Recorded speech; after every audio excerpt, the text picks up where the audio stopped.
Hey guys, Nurse Mike here, and welcome to SimpleNursing.com. Now, before we get today's lecture started, please remember to access your free quiz and preview our cool, nifty new study guides, not here on YouTube. Click the link right up here at any time during this video. All right, guys, let's begin. Wrapping up heart failure, guys, so make this super simple. Heart failure, think HF for heart failure, HF for heavy fluid. Since the heart fails to pump blood forward, and now heavy fluid backs up into the lung and or body. Now, this is super deadly since the patient ends up drowning in their own fluid. Now, for right-sided heart failure, think R for rocks the body with fluid, also called peripheral edema. And L for left-sided heart failure, think L for lungs, also called pulmonary edema. Now, the problem here is the fluid, guys, so any weight gain, we have to think water gain. And on the NCLEX, big keyword here, over 3 pounds in 1 day or 5 pounds in 7 days is very bad. Write that down. So words like new, sudden, rapid, or worsening usually indicates a priority patient. So guys, if the body gets rocked with fluid, we usually see edema or pitting edema, basically fluid buildup in the extremities, usually the lower legs. JVD or jugular vein distension, and even abdominal growth from that fluid buildup. Now this is called ascites, and even hepatomegaly or splenomegaly.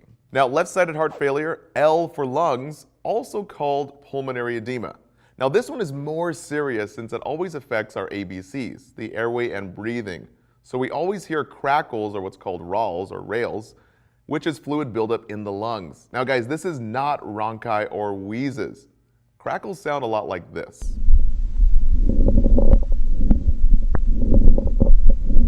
Now, 2 other keywords for left-sided heart failure, guys. Write this down.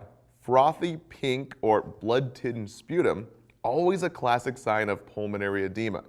And the 2 penias. So think P for pulmonary, like dyspnea, which is difficulty breathing, or orthopnea, shortness of breath while lying flat.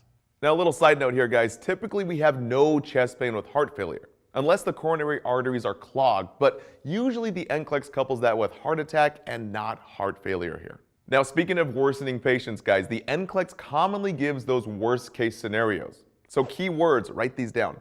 Sudden, new, worsening, or even rapid, guys, and that new pink frothy sputum or worsening crackles, and even rapid weight gain technically is rapid water gain, or any even new peripheral edema.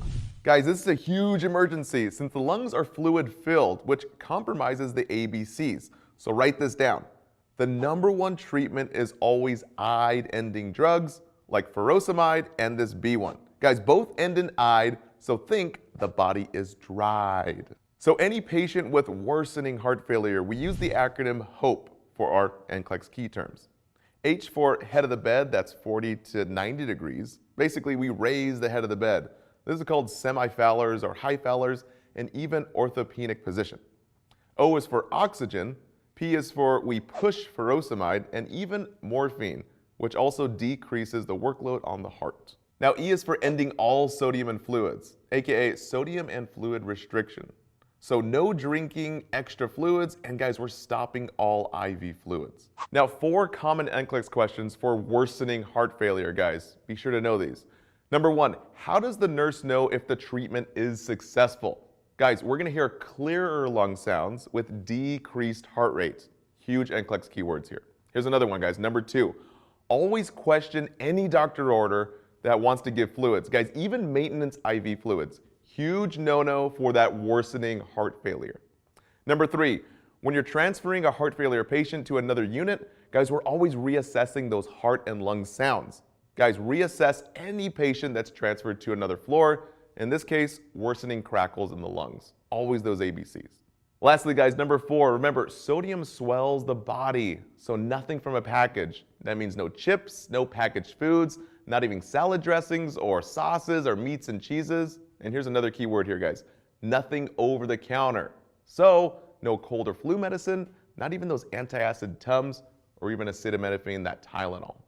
But guys, we cover more of that in the treatment section. In this case, and please consider subscribing to our YouTube channel. Last but not least, a big thanks to our team of experts helping us make these great videos. All right, guys, see you next time.